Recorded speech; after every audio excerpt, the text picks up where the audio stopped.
Hello, and welcome back to Conquering Finale. My name is Jason Lafredo, and today we are continuing on with staff tool strategies. More specifically, we're looking at the staff attributes again, and more specifically than that, we are talking about the bottom right corner here for the items to display in the staff attributes. Now, as I mentioned previously, a lot of these staff attributes have implications for other areas of Finale, other topics.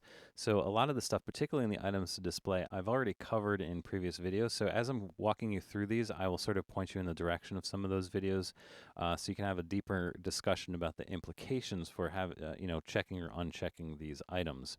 And just a reminder that with everything with the staff attributes, these options will apply to both the score and the parts simultaneously.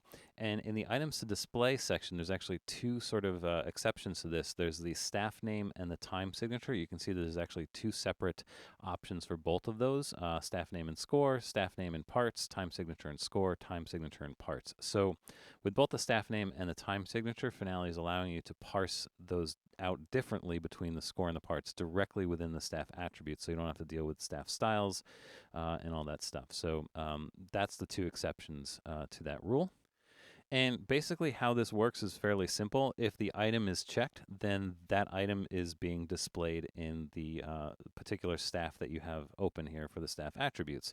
If it's unchecked, it goes away. So most of the time, a lot of these items will be checked. There will be a few that are unchecked, like the staff name and parts, because generally we don't want to see staff name and parts, although there are exceptions to that.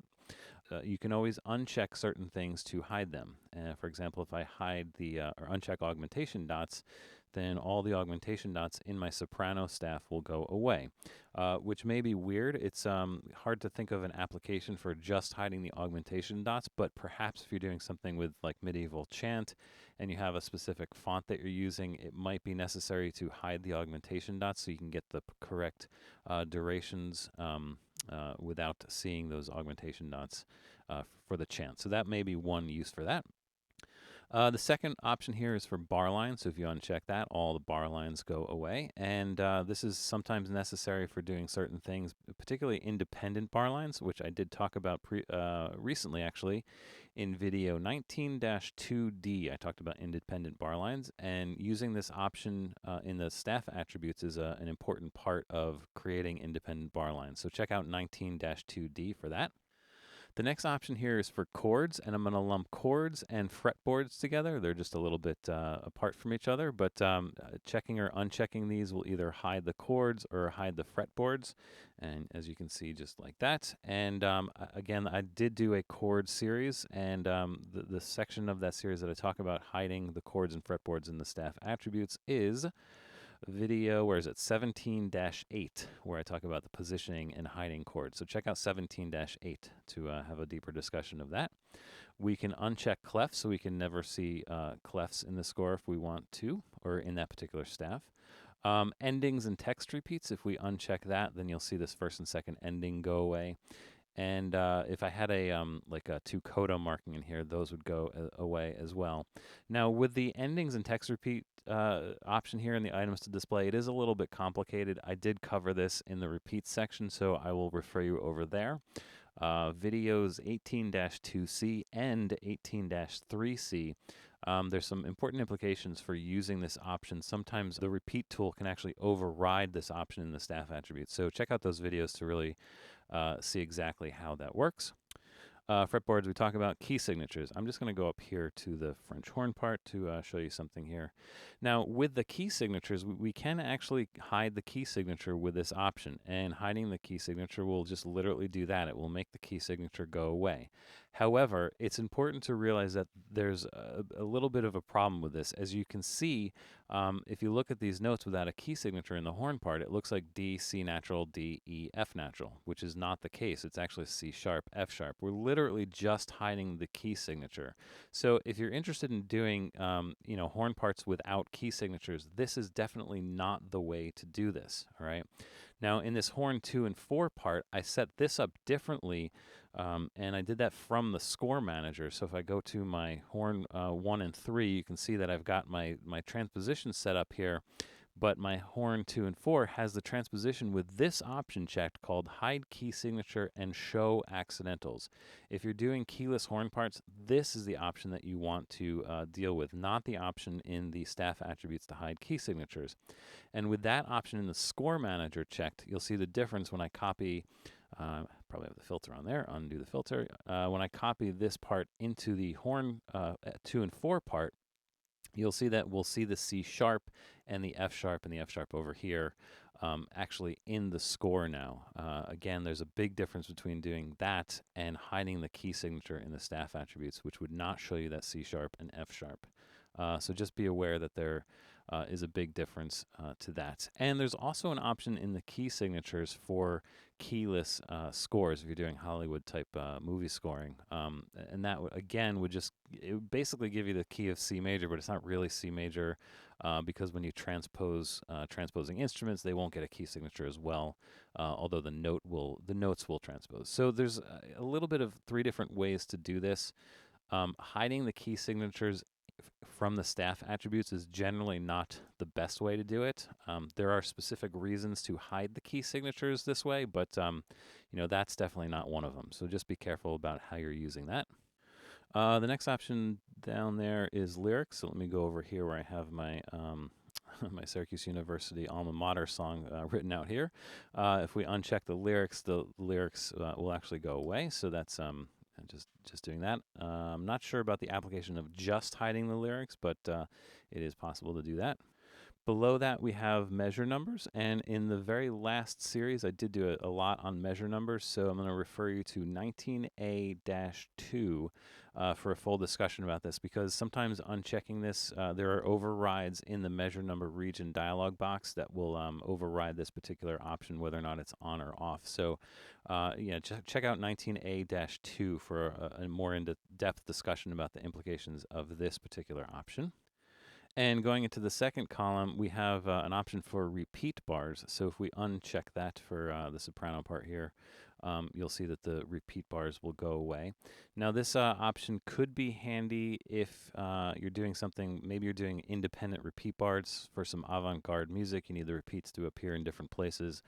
This might be the way to do it, where you're kind of hiding the repeat bars globally per staff, but then drawing them in some other way. So this is an option that would allow you to do that. Below the repeat bars is rests. Now, just recognize that these are actual real rests, so when you uncheck that, the only rests that are going to get hidden from the soprano part is that quarter rest in bar 3 and the half rest in bar 4, because those are actual real rests. You'll notice that the whole rest, the default whole rest, don't get hidden. We can hide those. I talked about this in the last video with this option here, display rests in empty measures. With that unchecked, then those default rests will also go away. So if you want to hide every single rest, you would have to uncheck rests and uncheck display rests in empty measures as well. So that's what that does. Just be aware of the difference there. And below rest is actually staff lines. So if we uncheck staff lines, we can literally see the staff lines go away. There are certain implications for this, and generally speaking, you wouldn't want to hide the staff lines without probably hiding a bunch of other things, but there's some unique things that can be done when you hide the staff lines, so that's exactly what that does. And as I mentioned, the staff name in score versus the staff name in part. Generally speaking, we don't want to see the staff names in parts, except sometimes we might if we're doing like a linked piano vocal score, or perhaps if we're doing violin 1 and violin 2 in the same part, then in that case we might want to show the staff name in the parts. Out of the box, when you set up new instruments, this will be unchecked by default, but you can always come in here and check the staff name in parts. And there might be reasons to uncheck staff name in score as well. Regardless, I am going to do a video later in this series all about staff names, so I may come back to these two options here as well. And let's take a look at that next option here for stems. And there's a stem settings button here, which I'll get to in a second, but simply just unchecking the stems will make all of your stems go away. So if you're doing a certain type of chant notation, again, you could just get rid of those stems altogether for this particular staff. and that's what that would do. And there are options for the stems in the stem settings. Of course, the stems has to be checked in order for any of these to be applicable. So with stems checked, we go to stem settings, and there's a whole bunch of different options. And for right now, I'm just going to talk about the options in the top section. In one of the next videos, I'm going to talk about the horizontal stem offsets as they relate to a little bit more about the note head font. So I'm going to kind of group this part of this window with the independent note head fonts section. So it'll kind of make sense when I get there. But for now, let's just look at the top section. So we have 3 options for the default stem direction, or the stem direction rather. We have the default direction, which of course would mean that the stems would go up or down depending on where they are in the staff. We can choose to always have the stems go up, and if we do that, then all my stems are going up regardless of where they are on the staff, or we can choose them to always go down. And there might be reasons to do this, maybe in percussion notation, where you don't ever want to see the stems go in a certain direction. You can do it this way so that the entire staff will be set like that. We also have this option over here for show beams, and if we uncheck the show beams, then every 8th note, 16th, and etc. will always get a flag. It will never get a beam. It's important to recognize that when you have that set, though, you can never actually manually force the beams together. So it's really kind of a permanent nuclear option for not seeing beams on any given staff. So just be careful with that. This could be handy for vocal music, except the problem is, with melismas, you definitely do want to show beams. So this might not be the best way to do that, but there is actually, if you're interested in that, there's another utility in the utilities menu here for rebeaming to lyrics, which would allow you to beam syllables to break beams at each syllable, but that would allow you to keep the beams for melismas and stuff. So there's a few options here as well. Moving on with those items to display, the next option is ties. And unchecking ties, well, as you would expect, it would make the ties go away, but it also makes the note that the note is tied to go away as well, which is interesting. You just have to be aware of that little oddity. Now there's a missing beat in the middle of bar 3 here, so just be aware of that. And below ties, we have time signature in score and time signature in parts. Now you might be curious about why would you have 2 separate options for this. Well, there's a really good reason. It has to do with creating large time signatures or oversized time signatures for scores, and I covered that in video 6-4. So go on over there for a more in-depth look at that. But the idea is that when you do those oversized time signatures, the time signatures need to display in very specific staffs and not in others. So what you would do is you would go through this list and decide where those oversized time signatures are going to be, and then keep that checked in that staff, but then uncheck it everywhere else for the score. But you'd always want to see it in the parts anyway. But regardless, if you uncheck them, then the time signature for that particular staff will go away. So there's some options available for that. Now, the other thing that's important to realize is that, out of the box Finale will check most of these options for any given staff that you create. However, there are interesting implications when you uncheck almost everything except for a couple of options. And one case is actually I did recently in the last series, in the measure number matrix series, where I created this sort of staff line where the measure numbers go through the center of it. And so all you're seeing is a single staff line. Well, in order to achieve this, you actually have to do this with the staff attributes. So you can see in the staff attributes for this file, for this particular staff, I've hidden everything in the items to display except the measure numbers and the staff lines. Everything else is unchecked, including, display rests and empty measures. So the only thing I'm seeing is that single staff line, which I set, and the measure numbers. So that, again, there's implications for unchecking everything, but checking only a few other things. And actually, let me give you another interesting an idea for this, just to kind of show you how we would do something like this. I'm just going to go into my filter here. It's already set up the way I want. Chords. I'm going to copy the chords into the alto part here. And then I'm going to go into my staff attributes and do something interesting where I'm going to hide a bunch of things. Not the bar lines. I'm going to leave the chords, hide the clefs, hide the fretboards. Let's hide the key signatures, the lyrics. Let's hide, we'll keep the repeat bars. Let's hide rests. Let's not display rests and empty measures. No staff lines. Let's no staff name. No stems, no ties, and we'll leave the time signature. So again, I've unchecked almost everything except the bar lines, the chords, the repeat bars, and the time signature. And when I click OK, what I'll get is sort of this empty staff with the bar lines. It doesn't really make sense. You'll see what I'm getting at right here.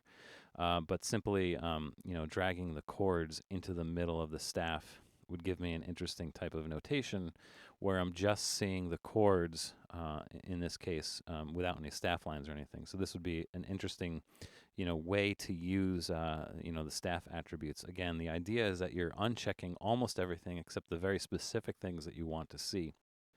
Yeah, so anyway, so there's a lot of things that you can do by unchecking almost everything, all right?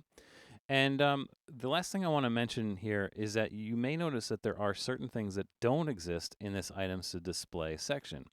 Most notably notes, note heads, articulations, smart shapes, expressions, and all those kinds of things. Those are, things that have to do with entries. Now we can hide those, but the hiding of those particular elements is found in the alternate notation. And when I open the alternate notation section of the staff attributes, now you'll see options for checking and unchecking those items: articulations, expressions, smart shapes, lyrics, notes, etc. And all of this is done in a unique way with layers as well. So there's some interesting ways to manipulate all of these items and relate them to layers. So that's actually going to be the next video in this series. I'm going to talk about this alternate notation dialog box where we can actually hide some of these other elements as well. All right, so I think that covers it. That's all of the items to display in the staff attributes. Hopefully this makes sense. Hopefully you get the gist of it. And, this is one of those things where you just kind of have to know that this stuff exists. I highly recommend going in here, making sure that you're aware of everything that can be hidden on a staff, because once you kind of know what that is, then, the sky's the limit with these staff attributes. And again, all of these things can be made into staff styles as well, which I'll get to in a video coming up as well. So, the sky's the limit with this kind of stuff. So, all right, so thanks for watching. Come back soon. We're going to talk about the alternate notation for staff attributes, which is going to be fun. And yeah, we'll go from there. All right, so thanks for watching. My name is Jason. Don't forget to subscribe, and I will see you soon on the next video.